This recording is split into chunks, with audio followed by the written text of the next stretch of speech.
Once upon a time, there was a young man named Timothy, and he looked a lot like you.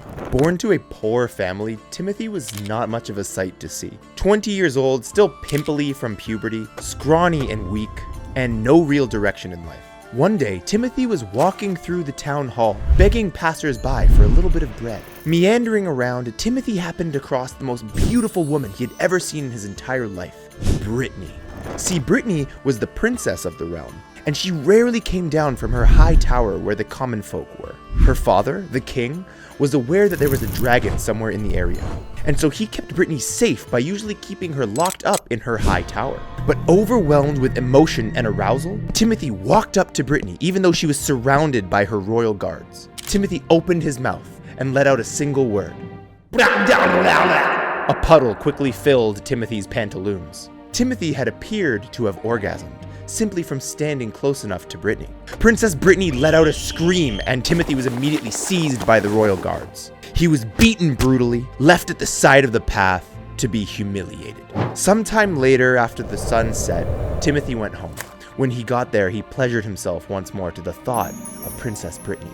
Timothy would then fall asleep on a pile of hay at the back of his family barn. Having never amounted to anything more than the son of a poor family, Timothy would repeat this cycle over and over again until he would finally reach his last day.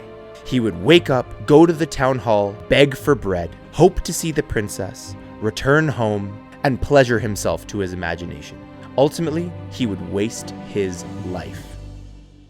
He had forged himself a path to be forgotten about for the rest of eternity. However, on the other side of town, there was a young man named Maximus. Now, Maximus was also born to a poor family, but took a slightly different path in life. Maximus understood very well that the conditions into which he was born did not determine the conditions in which he would die. With that fire within him, Maximus was determined to become a shining knight, a protector of the realm. Whereas Timothy would go down to the town hall to beg for bread, Maximus went down to the town hall to enlist in the royal guard. Maximus would ask for no favors from anyone, other than the chance to prove his dedication to his training. With his broad shoulders and powerful legs that he gained from helping his parents on his family farm, Maximus displayed the obvious signs of a work ethic. He was accepted into knight's training and got to work, understanding that he must create his value and show his worth. Maximus would outwork any of the other prospecting knights in the training program. His stamina, amazing.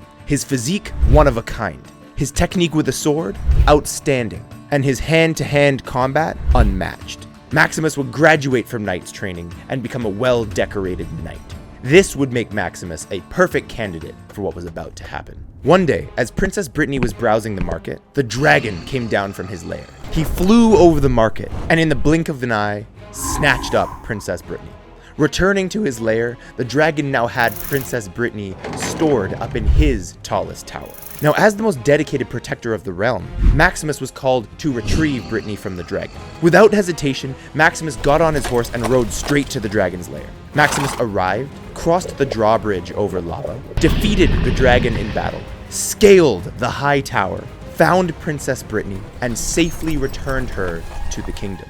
The princess would request that Maximus be her husband, and Maximus would accept. Princess Brittany and Maximus would make ferocious love and live happily ever after. Maximus followed his masculine mission and would be crystallized as a hero until his last day, and far beyond that, the end. Here's what you need to take away from that story. Men are not born with value. They must create it for themselves. And statistically, most men go to their graves having never done that. Timothy was a loser who never took it upon himself to pursue anything other than cheap pleasures. His mind was always on what felt good and begging for handouts from others. On the other hand, Maximus pursued his mission and his purpose. Maximus used his masculine drive to achieve masculine feats. And this is what it's all about, my friends. Being like Maximus. Because it is in this way that you get the girl, the status, the wealth, and all the other fruits of your labor. But I get it. Unlike Maximus, sometimes you just don't know what your purpose is, and you find it impossible to decide what to pursue with your life. Well, this is because you're trying to make decisions from the wrong place. And that's exactly why I made a video for you about how to make better decisions from the right place. Stick around for 10 more seconds and I'm gonna put that video up on your screen. Go and watch it before it's too late. Thank you so much for watching. My name is Spencer with Must Become. Always remember that your potential is your obligation, and so what you can become you must become.